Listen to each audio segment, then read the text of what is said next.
It's time to hit the road and discover Texas with Annie Studebaker.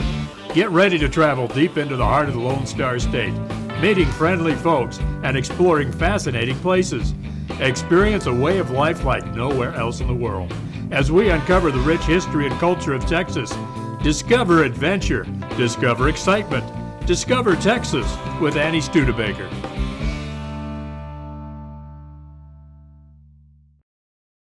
We're so excited here today because we're here with the Browns at Port Mansfield, and we've got 4 different recipes of wild game. Yum. So we're going to start with Mark, and he's going to tell us all about what he's going to do today. Well, Andy, it's too windy to go fishing. It's too hot to go hunting. So we're going to get the meat out of the freezer and do a little wild game today. And I've taken a piece of a back strap out of a nail guy, okay? And what I've done is I've butterflied it, okay? And you butterfly it, you cut, and you make, I've already cut it. Wow, it's a roll, how nice. And you make it flat. Look like at that. This, okay? But we're gonna stuff that, and we're gonna come back with onion and red pepper, bell pepper, some mushrooms, some fresh garlic, and some baby spinach, okay? We're gonna put that, we're gonna lay a fine layer of that over that. We're gonna put a little croutons that are crushed up, a little bacon, we're gonna cook that in there, just a little bit to give it flavor. Remember, this nail guy is super lean, okay? No fat. It's all been trimmed, all the gristle and what little fat it has, it's been trimmed off. Yes, okay? it looks very lean. So that's great. Let's get a pot from right here. Okay. Just a regular frying pan, and we're going to take a little bell pepper, some onion. Let's do some garlic, fresh garlic. Yummy. Right here. And how about a nice scoop fresh mushrooms. Okay? Yummy. Do a couple of those, okay. Ooh, yummy. And let's do a little splash of red wine. Everybody likes a little red wine. Oh, yes. Woo. Do that. And how about some bacon bits, okay, to give it a little flavor here. It'll be ready when the onions are done. They turn a light color. They become more of a saute. Translucent. We want all this to be cooked before we roll it back up into that meat, okay? Because what we're gonna do is once we put that spinach in there, we're gonna cook it a little bit. It's gonna have some moisture in it. We're gonna drain that, okay? And get all that moisture out, because you don't want a lot of water in meat, okay? You just want that flavor. That's my theory. Yummy. Some nice, tender spinach to go in there. Remember, spinach cooks down, so you can put a lot in there. You notice I'm not adding any salt and pepper because I've already seasoned that meat with seasoning salt, so it's been marinated some.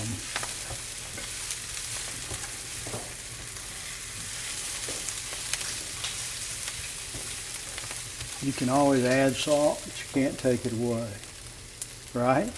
That is the truth. Oh, it smells delicious. Doesn't that look pretty? Yes, it does. It's got very a little colorful. red, a little white. I'm getting as much moisture out of there as I can because you don't want water on that meat. And you can even drain it in a colander if you want to. Oh, okay. So it'll help it keep it together, yeah, I guess. We're gonna do it this way. We're gonna take it. We're gonna spread it on this meat. Nice. It smells so good. And these are just regular croutons, and I've just taken them And kind of just broken kind up. of ground them up in the bag. Oh, okay. And that's going to help take up some of that moisture, but it's also going to give it a nice bread flavor. Wow, that's interesting. And you can even do it gluten-free with a nice gluten-free bread, chop it up. We're gonna take it real gently. And we're gonna start rolling Look it. at that. We're gonna roll it up. You notice it's kind of hard to stay together. So you need string. So we've got some butcher's twine right here, and you're gonna maybe help me a little bit. Yes. We're gonna hold that together and put that under there. There you go. Okay, and we're gonna tie that together. Okay. Looks like you've done this before. You like to cook too, don't Love it. I love to you? Let's cook, do one more. and I love to eat. Okay, And right on one the at end. the end. Okay? There you right go. there on the end. Perfect. We're gonna shove this in there. Yummy. Great. Okay, 30 minutes at 350. 30 minutes, 350.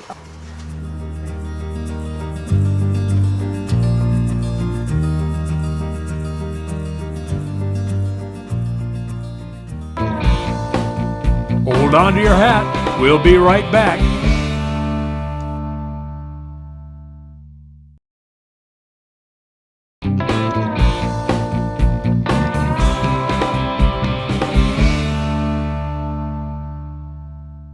Hi there, so we wanted to share with you a couple recipes that we enjoy making. And the first one is a goose and duck pate that we really enjoy presenting as an appetizer. It's really special to us because it is from a longtime friend of Bub's who has since passed, Eric Florkey. So every time we make it, we kind of do it in his honor, and it's really yummy too, so that helps. So we're gonna go ahead and share with you this amazing recipe. We always raise a little glass of wine to them. Today we have goose hearts, goose livers, and some redhead duck breasts that we shot here at Port Mansfield. We use this because it's a byproduct, but it makes a very rich, creamy appetizer that we really enjoy. Sometimes I even tend to smoke it and with cherry wood, and it gets it a very rich, smoky flavor. What I'm going to do is I put everything in the pan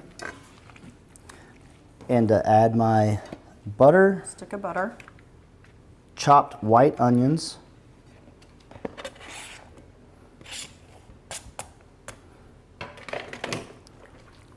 and we're going to saute that. we're going to saute it till everything is brown.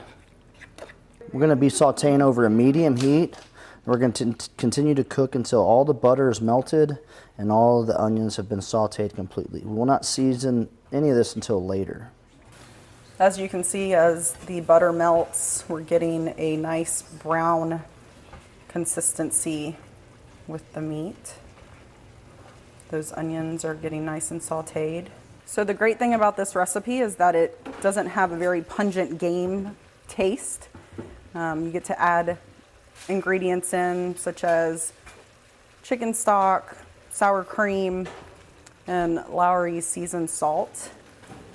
And that really takes the flavor away. We add in a boiled egg, 2 boiled eggs, and so it really changes the consistency and the flavor. You can kind of taste that it's a little gamey, but it's not overpowering. You want to make sure when you cook all this, you cook all the blood out of it, and that limits the wild gamey flavor and makes it a more rich flavor because the butter cooks through everything. It's probably about what the consistency of cookedness you want.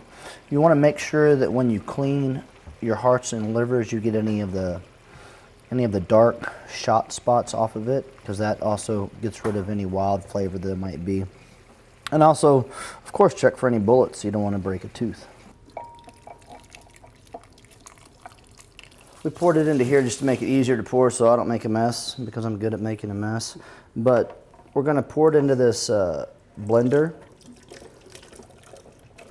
And we're going to add our other ingredients for now. We're going to add our hard-boiled eggs. We're going to go ahead and add our 1 teaspoon of seasonal. And we're going to add sour cream. And we want to get this to the consistency of a milkshake as close as possible, because if you get it too watery, it won't set. You will have to let this set overnight.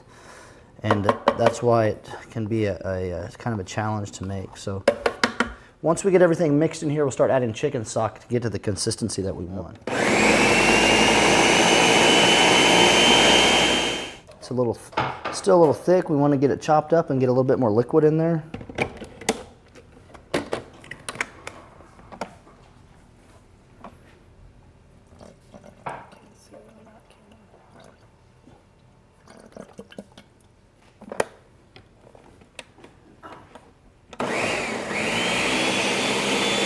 Looks about like a milkshake, doesn't it? Right there. Put it in there. Where's the other one? And I always like to just kind of get it even and get some of the bubbles out. You can always put it in any kind of shape that you like, a little Texas or star. We do that at Christmas, or a Christmas tree. And then it's ready to put in the fridge overnight, and then we'll serve it tomorrow. For the magic of time and TV, we went ahead and made some yesterday, and we have it garnished here for you. So here is our finished product. The second recipe that we're sharing with you today is a wonderful duck breast with a peppercorn cream sauce. It's something that we've really enjoyed over the years, and we hope you do too. And Bubs will talk about what all the ingredients are. So this is a pretty simple, easy recipe to make. We actually take the duck breast and I pluck the outside of them to leave the fat on them. These early season teal have beautiful northern fat on them. It makes them taste very rich, and they're great eating birds early in the year, especially when they have this northern fat on them. We're going to take these, we're going to salt and pepper them with a little bit of butter, and then we're going to brown them. We're going to brown them for about 3 minutes on each side until we get a rare temperature, and then we're going to make the peppercorn sauce.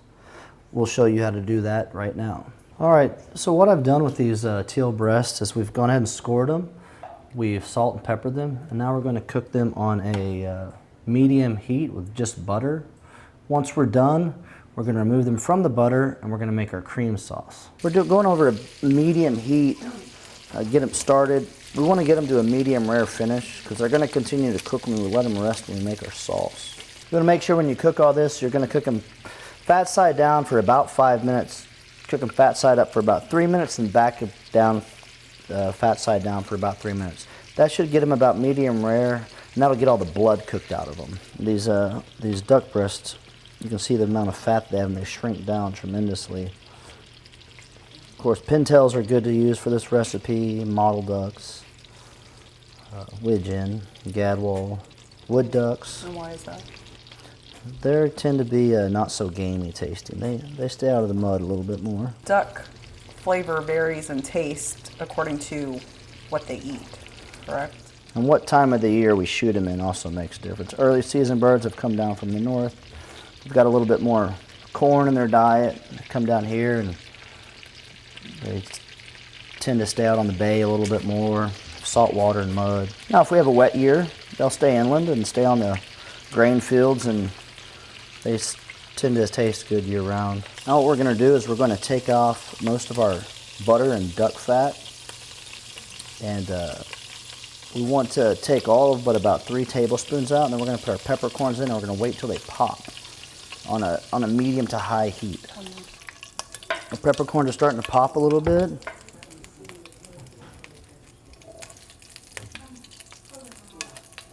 You see them starting to pop around on the pan there.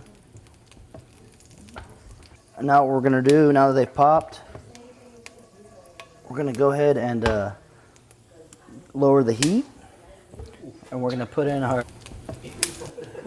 garlic. The garlic will kind of tone them down from popping a little bit more. We've got our peppercorn, our rosemary, our garlic, and our butter fat, and our butter kind of all working together here. And we've lowered our heat down to low, warm to simmer. We're going to go ahead and add in our heavy cream to make our cream sauce. Using 1 cup of heavy cream. Now we're just going to cook it down slowly, get it thick.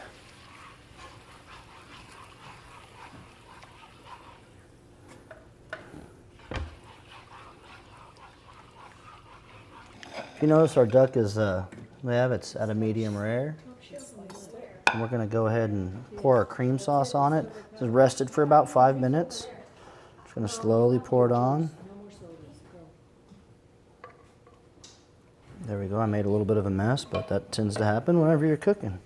You're making some. And we're gonna go ahead and we'll let that sit for about 5 minutes in the sauce, and then we'll serve it.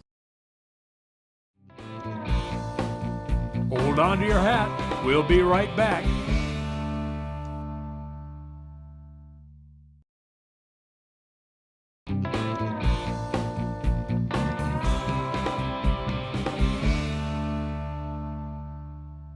We're going to be making some delicious nilgai or venison chalupas. The guys get the hard stuff, I get the easy stuff. So I've already browned the ground meat with menudo spice, or you can use taco spice, or you can make your own. And so I'm going to use black beans right out of the pouch, and we're going to smear the chalupas with black beans first. I'm going to load these with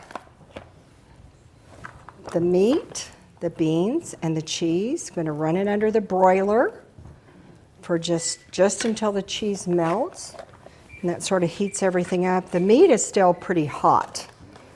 If you did the meat ahead of time, then you might want to leave them in the oven a bit longer, maybe on 350, so the meat would heat up instead of under the broiler, because the broiler is just going to melt the cheese. Again, here you can put as much or as little as you want, depending on how many chalupas you're going to make. A pound of meat would serve probably about a dozen cheese that I have already grated in the food processor. This is a very quick lunch or dinner.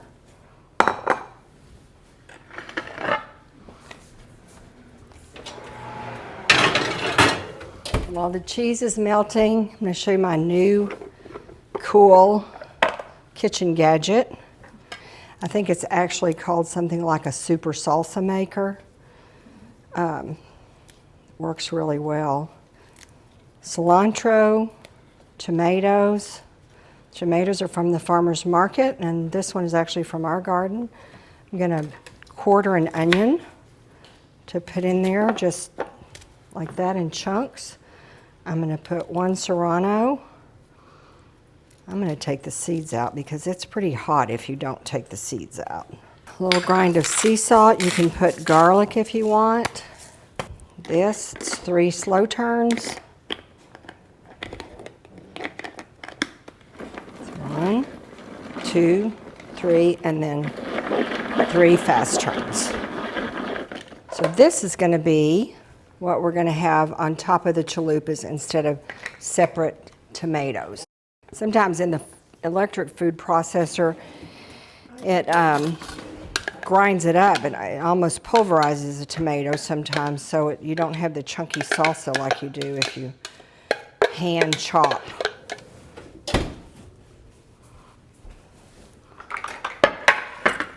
So I already have the romaine lettuce sliced. Great thing about romaine is you can, slice right through the vein because it's very mild flavored. And then we can serve these right onto plates, or you can serve them on your platter. These are great avocados. There's no blemishes on them at all. So I like to put those on the very top.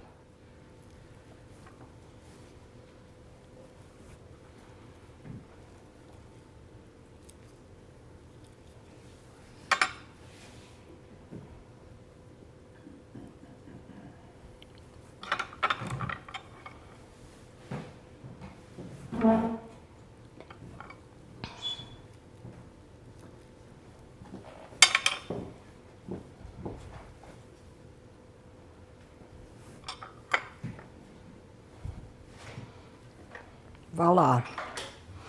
And I don't think that took me more than 10 minutes, maybe 15 minutes tops. So, easy lunch or dinner.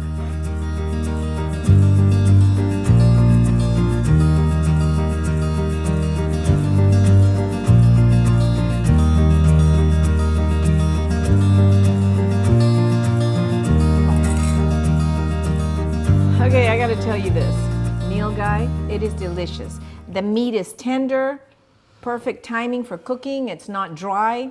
I love it. Annie, it's actually a Texas Ag Extension Service recipe. Oh, that's great. From their That field game is cookbook. great. Very good. Go Texan. Yes, definitely. Modified. Mark A modified. little it. modified it. Okay. A little twist. A little Mark Brown twist to it. That's Damn, great. Bonnie, out of this world. Love him. Easy. Delicious. The pate now. My mother has made pate forever, and she makes delicious pate. It's a little bit different. I don't know if you blended it more, but it's super smooth. It's not that bitter liver taste. I love it. You guys did wonderful. My gosh. That duck was so tender. The peppercorn sauce was smooth and creamy tasting. I love it. All these recipes are truly amazing, and I'm not just saying that. This is good, and I just want to thank you for having us. And again, please join us soon for another episode of Discover Texas. Thanks for joining us.